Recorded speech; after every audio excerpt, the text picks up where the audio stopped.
నమస్తే మ్యామ్. నమస్తే అండి. మనం పుట్టేటప్పుడే ఈ పీసీఓడి, పీసీఓఎస్ అనేవి మనకి పుట్టుకతోనే వచ్చేస్తాయా మ్యామ్? సో పీసీఓడి అనేది ఇప్పుడు చాలా కామన్ ప్రాబ్లం అయిపోయిందండి. యా. ఇప్పుడు నేను ఇంతకుముందు చెప్పినట్టు processed food, sedentary lifestyle, yes. పరిగెత్తే ప్రపంచం.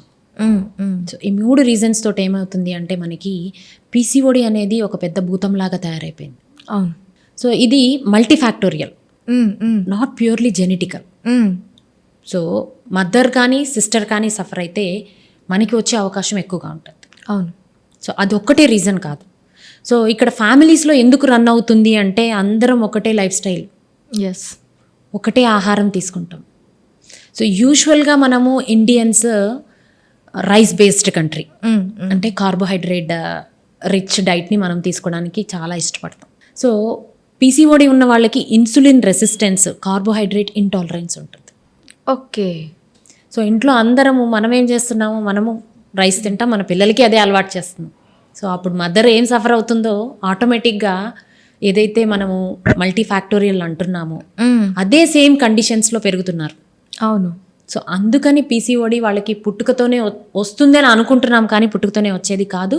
ఇది కంపల్సరీ, అంటే మదర్కుంటే కంపల్సరీ వస్తుంది అనేది కూడా కాదు.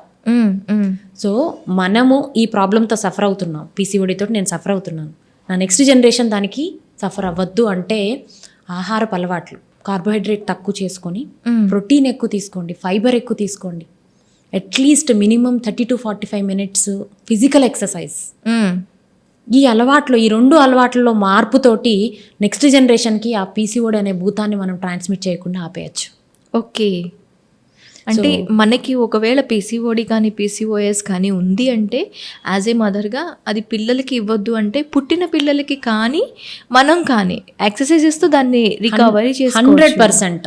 ఈ విషయం అర్థం చేసుకోకుండా డాక్టర్ దగ్గరికి పరిగెత్తడము, మందులు వాడడము, నేను ఎంత చేసినా కూడా నేను చాలా చేస్తున్నాను కానీ లావు తగ్గడం లేదు, అది తప్పు. 100% ఒబేసిటీ ఈజ్ కంట్రోలబుల్. చేసే పద్ధతి మార్చుకోవాలి.